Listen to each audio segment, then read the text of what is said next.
Take back what you said about my mother. Not until you take back what you said about my mother. I can't. It's a fact. No, it is not a fact. It is an opinion. A stupid, uneducated opinion. But your mother's mustache, now that's a fact.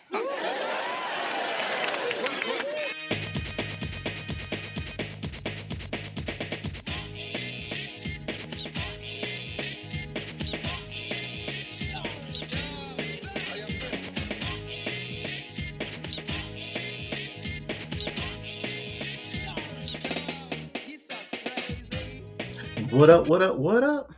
Welcome back to the Fifth Flow Reviews, where I take a look back at that iconic 90s nostalgia look icon, Martin. This episode, we're going to go and actually take a look at the breakup, part 1. And we're going to ask some questions on here and hopefully find some answers for it. For example, what comedic legend appeared in this particular episode? 2, Gina, can she rap? And 3, does Martin really even know how to apologize? I'm going to answer all of those questions and do a deep dive. We're going to go and actually take a look at trivia, quiz, all that kind of good stuff, and break down this particular episode. So I hope you like that. If you do me a favor, click like, share, subscribe, all that kind of good stuff. Now, episode 18 on the first season. Obviously, it's called The Breakup, and this is part 1. It's actually a 3-part series. This one premiered on February 11th, 1993. 3 days before that Valentine's Day. It was directed by Garen Keith, written by John Bowman, Jane Milmore, and Billy Van Zandt. Had a ratings of over 11 million viewers at the time. The synopsis is like this. Martin becomes dramatically depressed when a minor quarrel with Gina escalates into a breakup. No, it's going to be a breakup. They told us in this title and things like that. But how does it happen? Which is absolutely petty and comedic. But then when we get down to how deep they keep on digging it gets crazy. The regular cast is in here. Martin, Gina, Tommy, Cole, Pam, all in here. Set to the sideline is Stan and Sean. We don't need them in here at all. We don't need any side characters or anything like that because this is a tight story that deserves everything that it gets. Martin and Gina breaking up? Can't be. And that's how we felt back in the day. And now we're going to go and actually break it down and see, was it a legitimate concern? Was it a good episode? Was it a bad episode? Was it mid? And how does this go and actually fit in with a comedic legend being on set for this particular episode? I'm going to answer all that. Let's go ahead and actually get to this breakdown. So the first scene of this episode is not a monologue. It's not a Martin character. It's actually an interview with a living legend, one Richard Pryor. Now, this segment doesn't really add anything to the story at all. Matter of fact, it adds nothing to it other than being, a faux interview that Martin is doing on the radio program, so to speak, or what have you.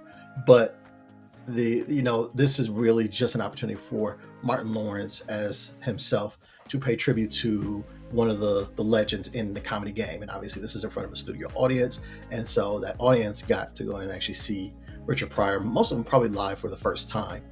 If you don't know who Richard Pryor is, there's a reason why he's actually considered, if not the greatest, one of the greatest comedians of all time. He was well known in the 60s and 70s for using language and storytelling and pushing the envelope of comedy all the way through, where he's talking about his fast pace of life, drugs and alcohol use, marriages, all kinds of different things, what have you.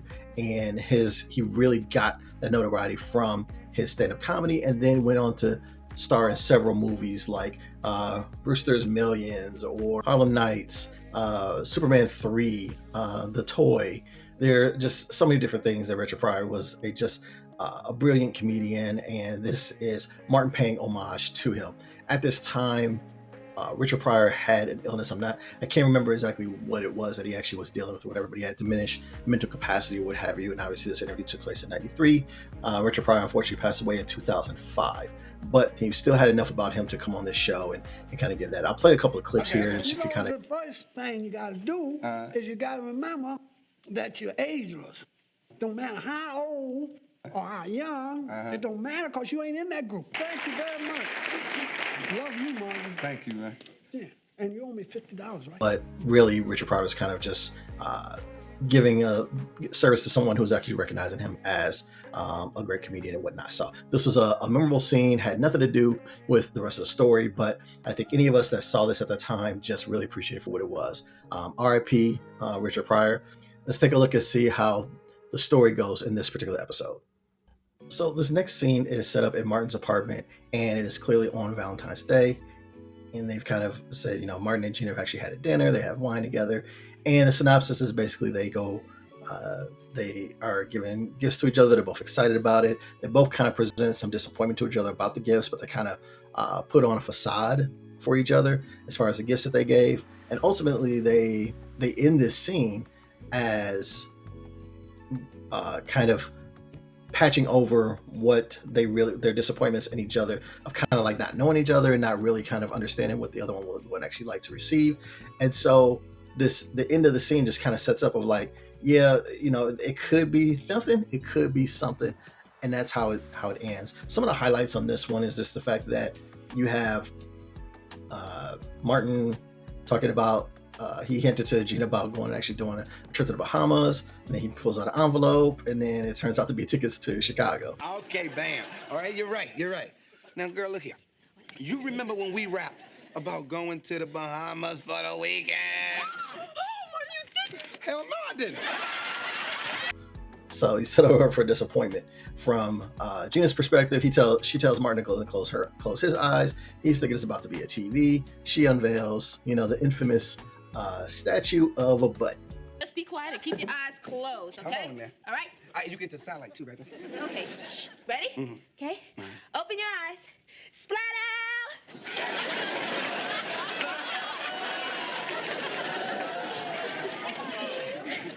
Oh, baby! A 2-foot tall statue of a naked lady's butt. Thank you. It's well sculpted, you know, but of course, Martin being the very materialistic, you know, alpha male that he is, he's not a culture kind of guy, and I don't even know if a culture guy might even want this either. And her presenting that to him, and he goes in and then goes along with it. So, you know, both of them as individuals are seen here where they've kind of pushed the envelope of what each other expects, what they want, and what they should have actually kind of known type of thing. And I guess this is like a symbolic type of thing of like relationships of like, you know, the non-communication, the thing you should have known type of deal or whatever. And I think this was a well-written scene to kind of say like they sprinkled the seeds, and it could have gone either way with it. Of course, being a sitcom, they kind of magnify it up. So we'll go ahead and actually see not only what results out of this, there's definitely some real comedy that happens just from the aspect of that underlying emotional state that both of them were in at the end of this particular scene and this dinner. So before I get into breaking down the next scene that we go and actually really get into some of the comedy, I'm going to go and actually give you just some of the global happenings that were happening at the time of this particular episode. And now the global news that happened from January 22nd to February 11th, 1993. On January 26th, celebrated writer and dissident Václav Havel is elected the first president of the newly formed Czech Republic following the Velvet Divorce split from Slovakia. On February 4th, widespread rioting and looting by unpaid soldiers in Kinshasa prompt France and Belgium to deploy troops to evacuate foreign nationals as economic collapse grips the nation under Mobutu Sese Seko. On February 8th, Iran Air Tours Flight 9507 collides midair with a military Sukhoi Su-24 near Tehran, Iran, resulting in the deaths of all 131 people on board. And that's the global news for this time period. Now back to the Martin breakdown. This next scene takes place in Martin's apartment a day or two past the Valentine's Day, and they're all going out together. As you can see, this is the next scene where it's actually all of the crew together, and they're all going to go and actually go on out. Now, before Gina and Pam enter, Martin, Cole, and Tommy are just kind of talking before the girls show up, and then they notice the statue on the table, and they kind of clown Martin for it. At first, he kind of defends it a little bit, and then he succumbs to peer pressure and starts making fun of the statue of like, hey, the silliness of it all. Of course, then Gina and Pam come in. Gina sees how he's kind of dismissing the statue that he already said that he was accepting of the previous night, and now all of a sudden catching with his boys fronting. And like she's calling him on his BS, and they start to get into it. We start to get into one. It starts to become just a disagreement about the statue and about being immature or whatever. Then we go ahead and actually amp it up a little bit more to like, you giving me something that you knew I wouldn't like. She said, they both say kind of like the same thing or what have you. And then we start to get more and more personal because we're performing for our friends that are there. And ultimately, what this scene does is that everybody amps up, escalating. And then ultimately, Gina goes and actually leaves with Pam because it got too personal. And we'll definitely go and actually play a clip on how some of these insults happen. Reminding me of who I am. And who are you, Martin? I don't know, but he must be somebody real important because they made a statue of him. Why do you think I bought it? I'm lying. Your father's so tight, he can back into a wall and suck out a brick. Oh, really? Well, why don't you stop trying to turn me into your mother? But bottom line is that she leaves and says like, hey, the trip to Chicago's off, everything is done, I'm going home. And then Martin has to escalate it again and says, no, the relationship's off, done, over. So that's kind of synopsis of the scene. And I would say this particular scene is written in a way of just the escalating thing of performance with your peoples there. No one really trying to be the voice of reason. Tommy did try and interject and try and be the voice of reason, but by that time it had already gotten too high. And people started throwing personal barbs and, trying to play for the laughs and whatnot. And it comes to a point of like people, sometimes you do have to argue as a relationship because there's just hidden feelings or things not said or whatever that have to get out. This one heightens up because of performance, because of the emotions, things weren't said and all that kind of stuff. So we can appreciate it, but we also see that this is the first cracks in Gina and Martin's relationship that we've seen really over the course of the first season. So this scene really had an impact on anybody that watched it for the first time. It was like, oh my goodness, they could really break up. Before I analyze the next scene and what's the breakdown of that, take a look or take a listen to some of the domestic news that was going on and some of the cultural stuff that was going on during the premiere of this episode. And then I'll hop right back into giving my take on the rest of the scenes in this episode. On January 31st, the Dallas Cowboys soundly defeated the Buffalo Bills 52-17 at the Rose Bowl in Pasadena, California. This loss made the Bills the first team in the NFL history to lose 3 consecutive Super Bowls. Notably, Michael Jackson performed at halftime, pioneering the modern, high-spectacle Super Bowl halftime show. And on February 11th, following the collapse of his first 2 choices due to the Nannygate controversy, President Clinton nominates Janet Reno for U.S. Attorney General. She would go on to be confirmed as the first woman to hold the position. And that's what I have for domestic and cultural news. Now, back to the breakdown. So now the next scene, we're about 3 days away from the breakup.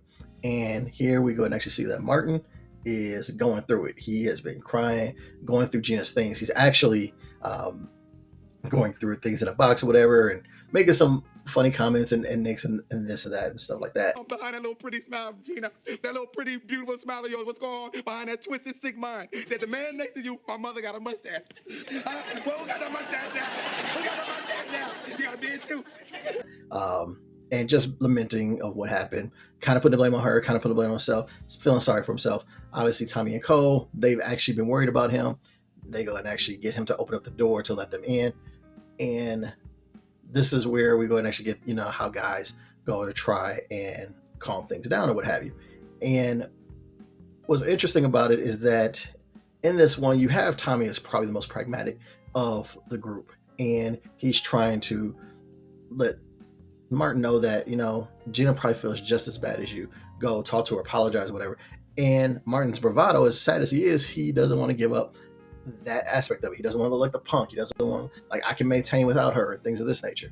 And you may very well be able to do that, but if you truly love her, this is a petty thing to lament over, to not call. I see for like a day, get like that breathing room, maybe even a couple of days or so. But after some point, like, hey, it's time to let it go. And they kind of, Tommy kind of gets Martin to agree, like, hey, rest a little bit, get all this heartache and stuff out your system, but then you definitely need to make up with Gina. So Martin commits to that, and they go about leaving. And there's some funny things that happen in this particular scene of the boys, talking this and that, and Martin's silliness of where his grief and sadness are and things of that nature. So definitely well written, and still keeping the comedic aspects of this alive, but also still going through the juxtaposition of Martin being sad, but also being too proud and too bravado to want to mend the relationship with the woman that he loves. And that's where we kind of leave that particular scene, and you're kind of really wondering, like, man, where is this going to go? Ultimately, if he's not going to give in, is it going to be Gina? And that's where we need to go and actually figure that out. So let's get to the next scene.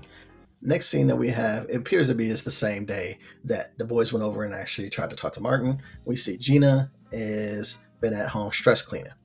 And she's doing this because she actually says that her charge cards are maxed out because she would be shopping and all this kind of stuff, right? So she starts cleaning, everything looks good. So as opposed to like Martin's place was all jacked up, looked messy and all this kind of stuff, she has actually, tried to clean up, try and make things, get things in order and all that kind of stuff. And not having, like Tommy, again, being the pragmatic one for Martin, Pam is more on the side, not like she's not stupid like Cole or anything like that, but she very much has never really been too much in favor of Martin and Gina's relationship. And we kind of really see that start to develop now. It really kind of expands in the later episodes or later seasons or whatever that, Pam doesn't, thinks that Gina could go and actually do better than Martin. And in some ways, she always felt that way. But then another way that she does go and actually see that they love each other, whatever. But here's where we go and actually see of trying for Pam to kind of steer her away from Martin, like, hey, you apologize, like y'all are oil and water, y'all just don't mix. And she's trying to get Gina to kind of turn her perspective and look and do something better or whatnot. And Gina's like, I love him, I shouldn't have got personal with him. So she's being very much retrospective with this, introspective with this, and trying to understand where she went wrong with it, unopposed to like Martin, where he hasn't quite gotten down to what he actually did wrong. He just knows that he's sorry that he said what he said to get her out of there. So they're at two different places mentally and emotionally. But here again, Gina kind of comes to the conclusion by the end of this particular scene that, you know what, I've got to go see him and I'm going to go apologize and do that. And Pam really says, don't go over there and do this and this and that and stuff like that. You don't need him. And then Gina does a little bit more of cutting. And this is how, women are a little bit meaner than guys because they cut deep when they cut personal, what have you. No, I'm going over there. I gotta go talk this out. You're a fool, Gina. That's right, Pam, and you're celibate.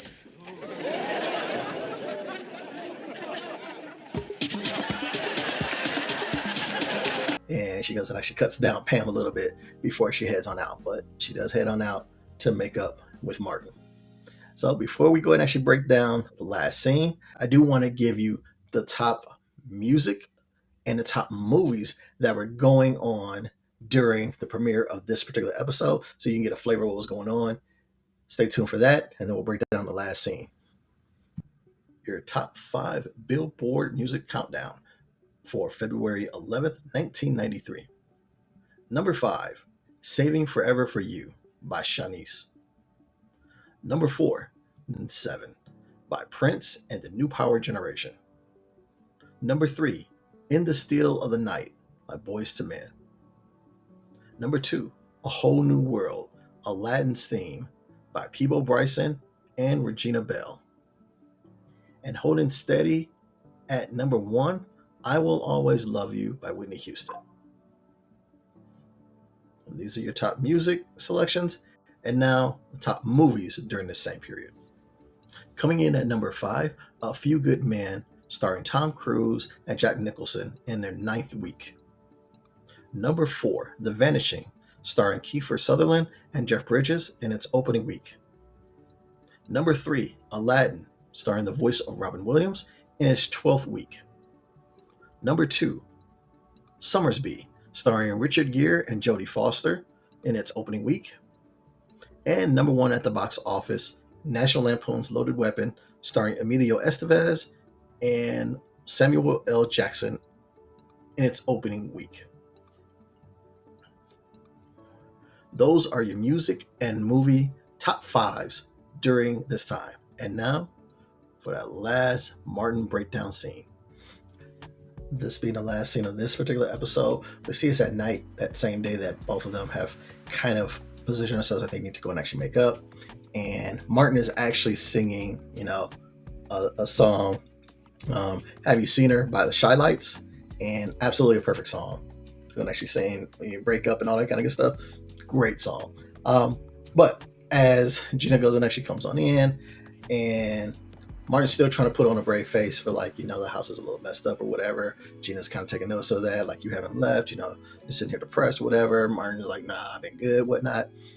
And it breaks down to a point where it's like we got to the point where Gina is the first one to apologize and admit where she went wrong.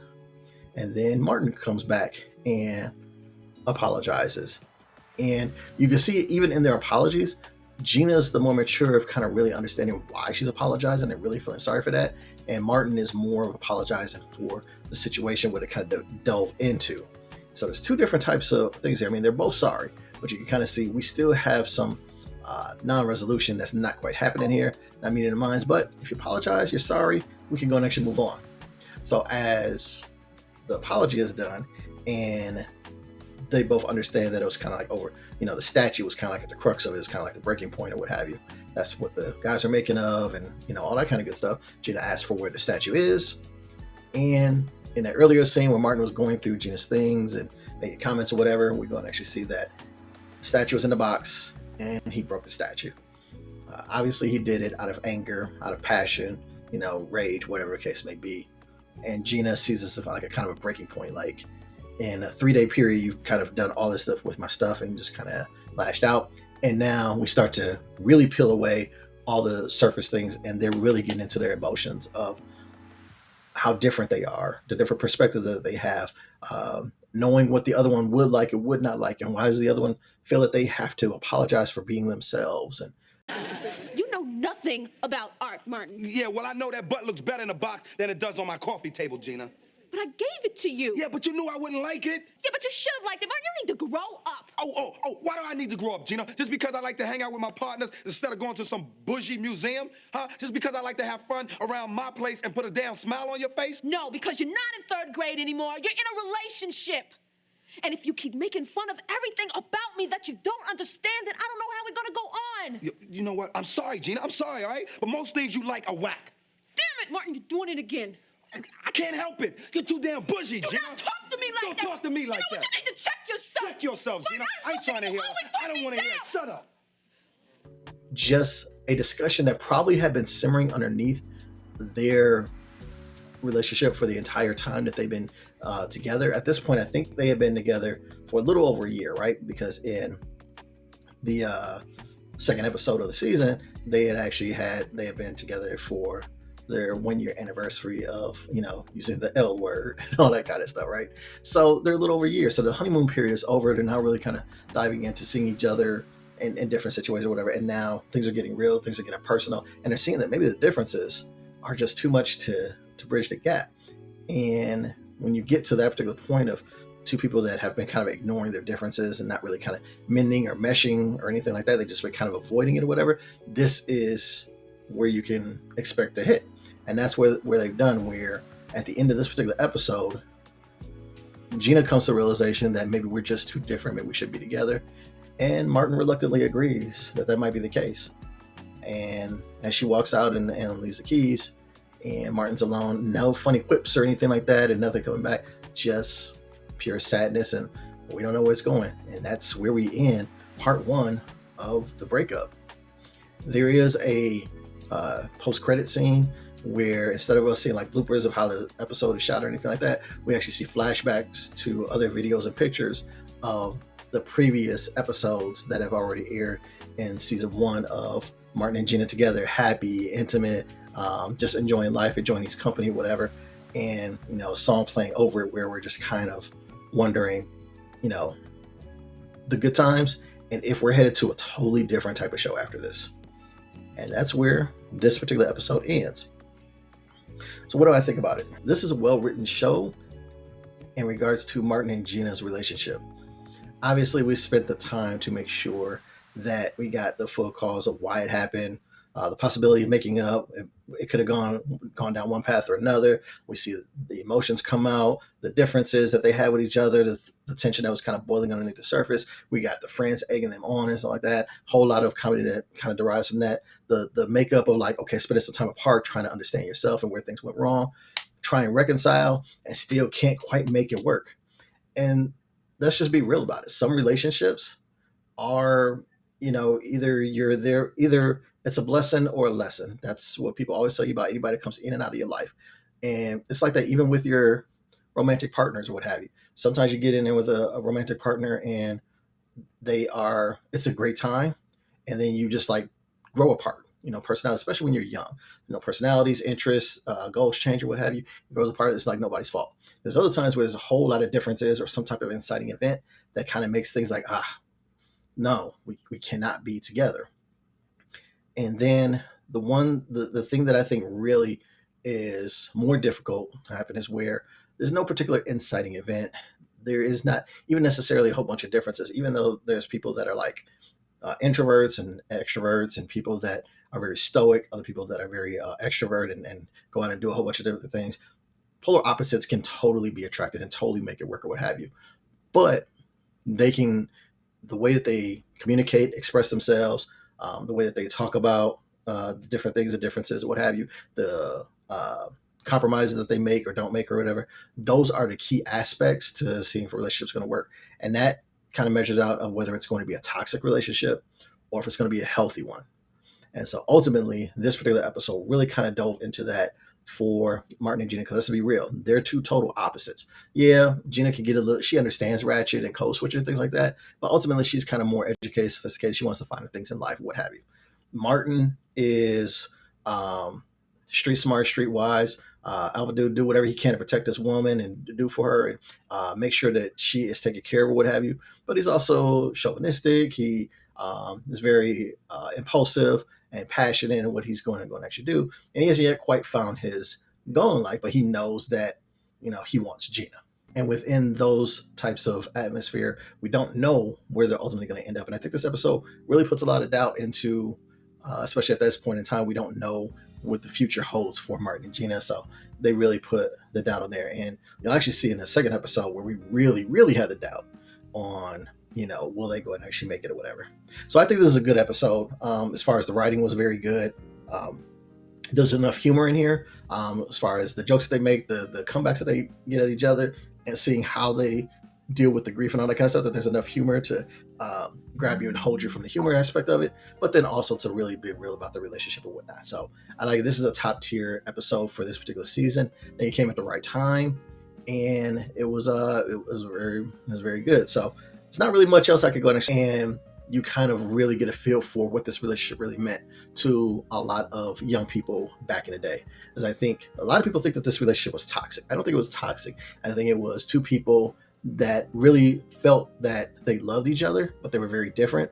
But they loved each other to go ahead and actually try and overcome their obstacles and their differences, whatever. And they did all they could to do that. And sometimes that is a very difficult task. It's not easy to be with someone that doesn't naturally think like you or act like you. But if you love them, if there's something intrinsically about them that you just want to be around them, what have you, you'll give up enough of yourself, compromise enough of yourself, as long as they're compromising for you.